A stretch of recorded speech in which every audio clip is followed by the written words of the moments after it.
Legislative Director for Texas Right to Life. Texas Right to Life is a pro-life organization, and we seek to protect innocent human life from fertilization until natural death. And we're actually a state affiliate of National Right to Life. And so there are pro-life organizations in every state that we're affiliated with and that we work with on preparing legislation, legislation that we stopped, legislation that we're supporting.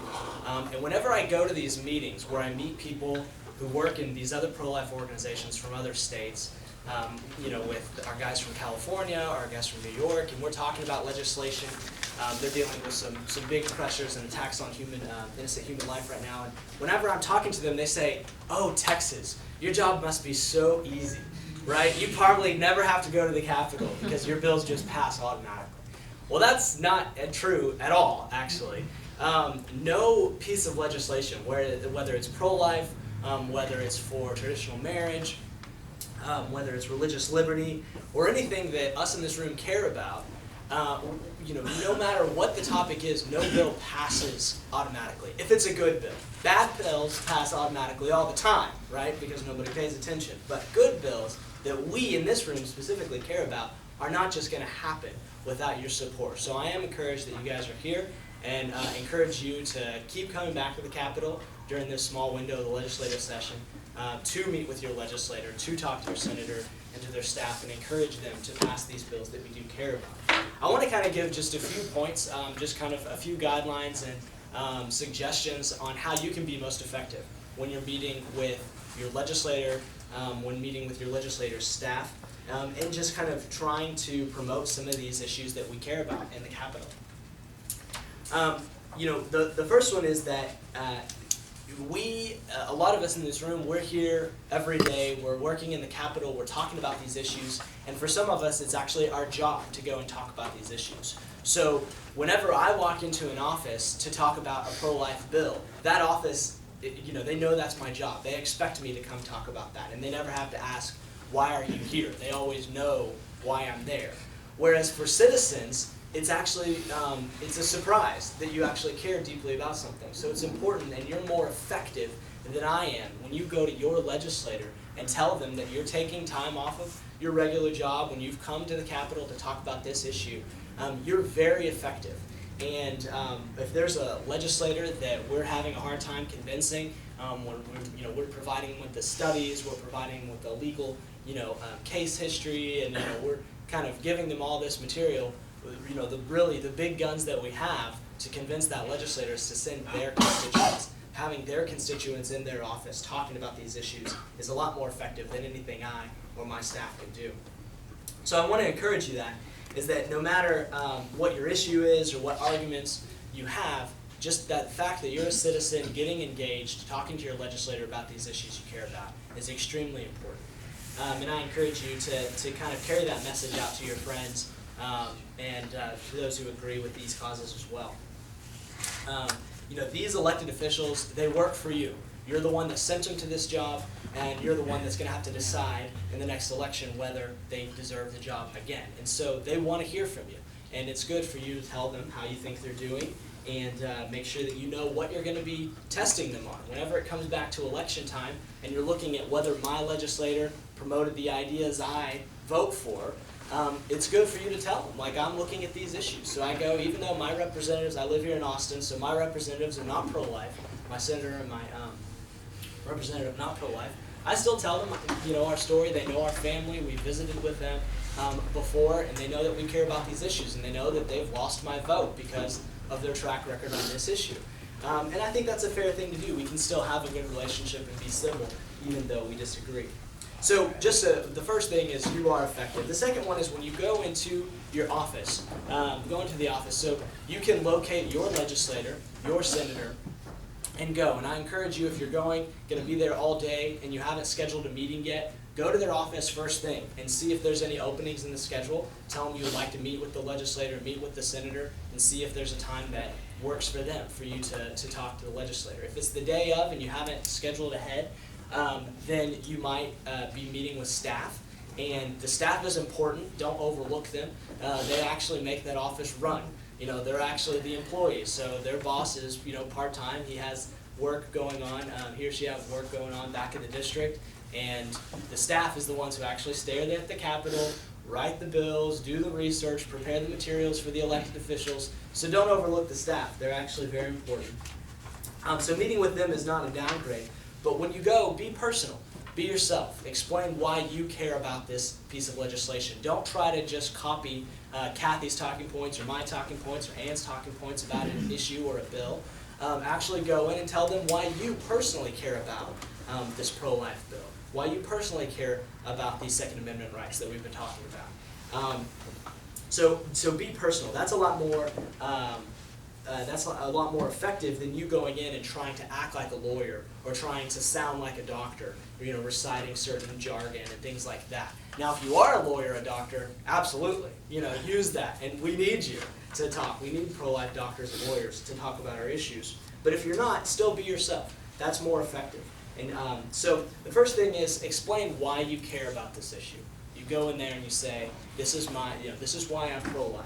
This is how I've seen abuses on vulnerable patients or on pregnant women in these situations. This is why I'm passionate about it. Here's our personal story of the adoption that we have in our family. Explaining why you care about this. And then also, the second thing when you get into the office is to bring the right tools. Go in and have one piece of paper. You can't give them a book. You can't give them a packet of 50 pages to read. But have one piece of paper that summarizes the one bill or the several bills that you're interested in. You need to be able to leave something with them. Okay, the staff or the legislator might be taking notes while you're talking, but don't trust that, right? Take your piece of paper and leave something with them that has some of your points, whether it's bill numbers or even just an issue to secure the border in these specific ways. You don't have to have the bill number. That's most helpful if you know there's already a bill filed or a bill that's going to be filed on your issue. That's most important. So if you're going in on homeschool rights, you can talk specifically about the Tim Tebow bill. You can actually specifically name it, name the representative, the number if we already have a number on it. But at the very least, leave something with them and be as specific as you can. So this is the most effective tool, to meet with them, to meet in their office. Okay, Facebook and Twitter are fine. An email is good. Even phone calls are effective. But going into the office, even if you're just meeting with the staff, being there in person and explaining to them why you care about this in person, that's the most effective thing citizens can do to advocate for a piece of legislation or to advocate for an issue. So I encourage you to do that, to make sure that you go to your representative and your senator's office. Your senator's going to be a lot busier. They have a lot more staff, but they still have a lot more to cover. And so it's going to be hard to meet with your senator, but still go in the office, sign their guest book, make sure that there's record that you're there, talk to a staff about your issue, leave a piece of paper or a flyer.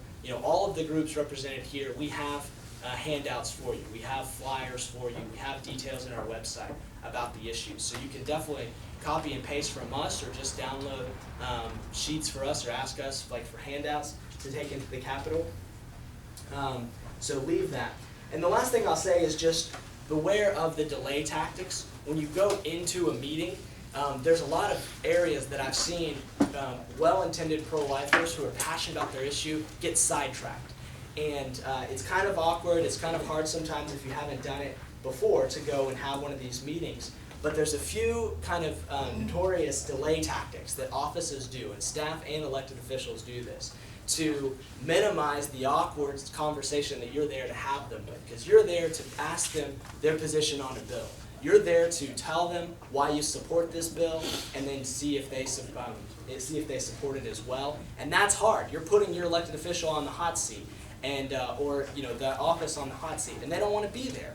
So there's a lot of delay tactics that they'll do to run out the clock, to filibuster, if you will, and so they don't have to have that hard conversation. So there's the office tour. If you walk in and a staff or elected official is just trying to kill your time by pointing out every painting on their wall, every piece of art that they got from the district, explaining the story, of this football that was signed by some, athlete or something, just they're running out the clock, right? They're taking you on the office tour, and that's a problem because then your 15 minutes are going to be up, and they're going to be like, well, thanks for coming, and you still have your sheet, and you haven't even uttered the words pro-life yet, right? You haven't even talked about the issue you walked in that door to advocate for. So beware of the office tour. Another one is the life story, and this works two ways. First, an elected official will tell you his life story, where he went to middle school, where he went to high school, what grades he got in chemistry. I mean, they'll just be running out the clock just to tell you all about themselves, re-give you extended version of their campaign speeches, and all that is to talk, to run out the clock so that you're walking out the door when you're saying, oh, I hope you vote for, this bill, kind of in passing. And that's not going to be very effective. The other version of that is that they keep asking you for your life story. If they keep asking you an infinite amount of questions, oh, what street do you live on? How long have you been at that house? And, some of these are genuine just to kind of know where you are, but it gets to a point where you're like, we've spent 10 minutes on all the details of my life and my family, and we haven't actually got to the reason I traveled all the way to Austin, got into the Capitol, found your office in the maze of the Capitol, and want to sit down and talk. So beware of those delay tactics of the office tour, the life story, and the campaign speeches. And remember, because the most important thing is for you to tell them why you care about this issue, to explain the issue, and then to get a response. And that last part is most important of what you can do, is to ask your representative whether they agree with you. Ask them if they support that bill. If it's as specific as you can be. Do you support House Bill 997? Do you support the Tim Tebow bill? Will you oppose this certain bill? Asking, getting their response. And this is tough, is because they don't want to be on record. They probably haven't read the bill, haven't researched the bill, yet, but you want to get as much of a response. And if they're unsure, they say, oh, I don't know, it's complicated, you're there to help them understand the issue. So ask them, what do you need? And we do that a lot. We tell our pro-lifers who go in there, ask them, if they say they can't commit yet, ask them what they need to commit. Do they need more personal stories? Do they need more citizens in their door? Do they need, to talk to an expert on the issue? Trying to get them to the position where they actually support your bill, or where they are going to help stop a bill that you oppose. And on the experts, that's not your responsibility. If you get and you say, hey, they're not sure, and you walk out of that and you say, oh, they didn't really seem like they liked that Tim Tebow bill that the homeschoolers are pushing. So, what am I supposed to do about that? Well, go talk to Jeremy. Go tell THSC that, I just met with this representative and he said he's not sure about that bill. This pro-life bill, come talk to us. Tell us this office is still unsure. They won't commit on this piece of pro-life legislation. And come tell us that. You're very helpful for us, because sometimes they'll tell me, absolutely, I'm the most pro-life person you'll ever meet, and then when they'll tell a citizen more honestly, oh, I don't know, actually I haven't read that bill. And so that's very helpful for us to make sure that we're actually all together promoting these issues that we care deeply about. So again, that is, I'll just kind of reiterate, that building over there is your state capitol. The individuals who have those offices work for you, so you don't have to be intimidated, you don't have to be nervous. You definitely have your legal right to talk to them and to explain the issues that are passionate at you. So thank you guys for coming out. I encourage you to go, and if you need any help, the groups here are here to help you guys activate and to promote the issues that we all care about, the reason that we're here. So, so we'll be around to talk about specific issues or about kind of delay tactics or kind of how to be more effective. Also, if you know your representative or your senator that you're going to be meeting with and you kind of want some background information, we're here to talk about that. We can tell you what they scored on our scorecards before or how they've helped or hurt a cause in the past. So feel free to use us as your resources. And yeah, thank you guys for coming out and supporting these issues. So I'll turn it over to Doug.